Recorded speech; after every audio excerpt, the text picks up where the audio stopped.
Greetings fellow Vita fans, this is James with PS Vita at 2 AM coming at you once again with another exciting video. And if you're new here and love everything PlayStation Vita, don't forget to subscribe. Welcome one and all to Import Friendly Vita Games Episode 4. For those who don't know what this segment is about, and I'm sure that's many because it's been so long since I've actually made an episode, it's on my walk of shame, dude. It's pretty much what the name implies. I talk about a Japanese import game that is relatively import friendly for non-Japanese speakers, something that you can actually enjoy without knowing the language. Sounded like an interesting concept at the time. Today we are looking at Golden Time Vivid Memories for the PlayStation Vita. Because, you know, this is a Vita channel. Wait, is it? Oh yeah, it is. Here's the synopsis for Golden Time. Due to a tragic accident, Banri Tada is struck with amnesia. Wait a second. Are we in an RPG? Is he the chosen one too? Dissolving the memories of his hometown and past. However, after befriending Mitsuo, he decides to move on and begin a new life at a law school in Tokyo. But just as he is beginning to adjust to his college life, the beautiful Kyoko Kaga dramatically barges into Banri's life, and their chance meeting marks the beginning of an unforgettable year. The game is based off of the Golden Time 24-episode anime television series based on the light novel series written by Yoyoko Takamiya. And being that it was based on a light novel series, you'd expect this to be a visual novel, correct? And yeah, you'd be right about that. Taking place in the Golden Time universe that I just described, you play as Banri, and it's up to you to create bonds with your various school friends and choose different routes previously not found in the anime. And in doing so, you will make waifus angry, have socially awkward moments with friends that may or may not go viral on the internet, and have a nice relaxing meal. Aww, truly these are vivid memories. Alright, wait a second here. If this is in fact a visual novel that is clearly in Japanese and thus you have no way of understanding it without knowledge of the Japanese language, why in the world am I featuring it on import-friendly Vita games? Believe it or not, what makes this game so import-friendly is not the main storyline, obviously, but the content hidden inside. Ooh, things are about to get good, because this game in fact does include 3 full-fledged mini-games bundled with the visual novel. I'm not joking here. And let's take a look at them, shall we? Starting off with, I don't know because I can't read Japanese. In this segment, you take the control of some Taiga-looking character, only she has light blue hair for some weird reason, in an auto runner. The controls are very simple. Slash away at what I think is a bunch of nanas? That's just wrong. Make it far enough in the level and you win. The controls are very simple. You only have an attack button and a super attack button, which you can charge up by defeating multiple enemies. Now, although the controls are simple, the actual gameplay is not, because these characters are very relentless in their pursuit of you. And since you are only allowed to do 2 regular slashes at a time without taking a brief break, you'll have to time your attacks accordingly in order to survive. And as expected, as the levels progress, it gets harder and harder and harder. Because as you make it to higher levels, they start throwing characters in the background running to the side, and you're not sure when they're going to be jumping into the foreground to attack you. It can be quite challenging, but it does make you want to learn from your mistakes.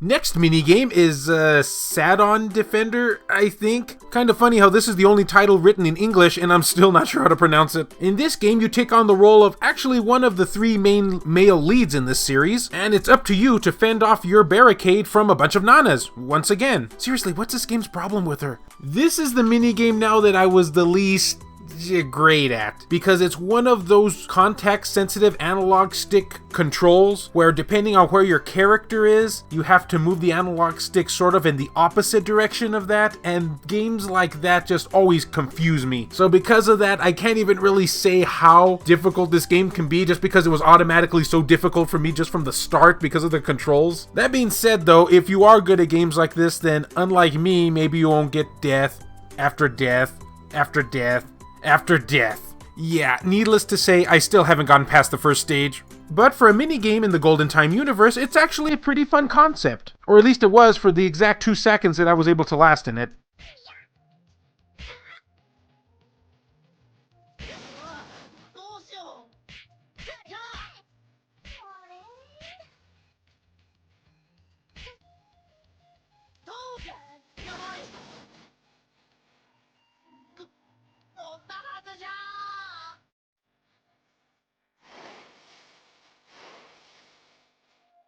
Now for the next minigame, and the one that I personally feel is the best of the three, is...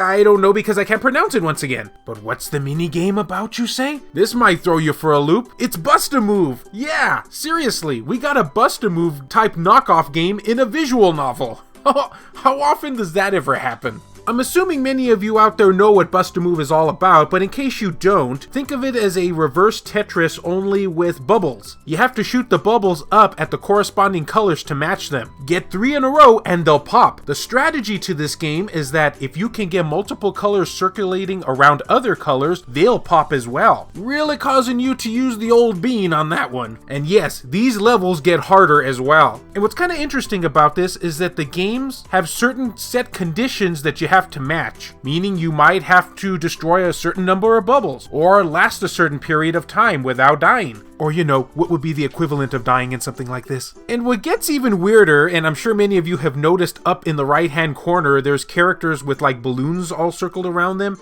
Yeah, for some odd reason, this minigame features all of the female cast members in that situation. And the more bubbles you pop, the higher levels you reach, will reveal more of their clothing, which... I guess kinda sorta gets skimpier as the levels progress. But it's a surprisingly tame endeavor for a concept like this. Then again, the game is rated 0C over in Japan, which I believe is like the equivalent of a teen rating here in North America, so maybe that's why. It's kind of a weird idea, but I guess it does kinda make you want to push forward so you can see more less clothing? Seriously, why do they have this feature in a minigame like this? I don't know. But still, it's Bust-A-Move nonetheless, and that reeks of all kinds of awesomeness.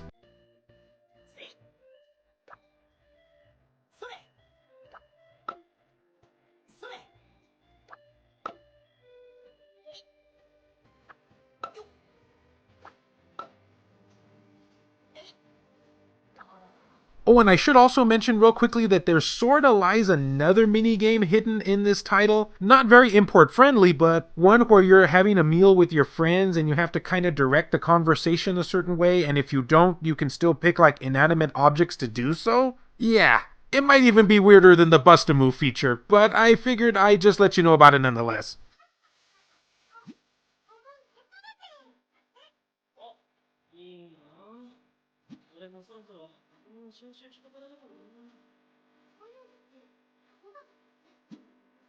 And that'll just about do it for Golden Time Vivid Memories and Import Friendly Vita Games Episode 4. Tell me guys, what did you think about this game? Had you ever heard of it before? Did you know about the mini games that lie secretly dormant inside it? And do you plan to import a copy of your own? Because remember, the PlayStation Vita is region free, so even if you're not in Japan, you can import this game and play it on any Vita system out there. So let me know! And as always, fellow Vita fans, thank you so much for taking the time out of your day to watch this video. It really means a lot to me. Love you all, and I'll see you next time.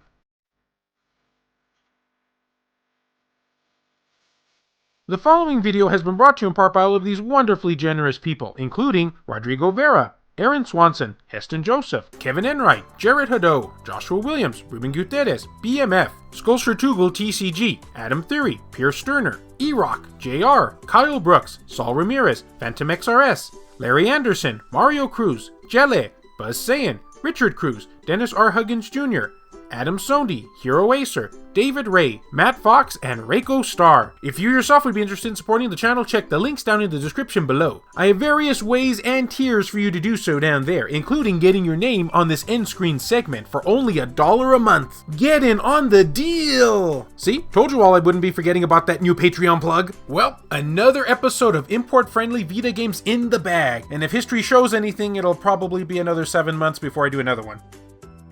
Maybe 6 with good behavior.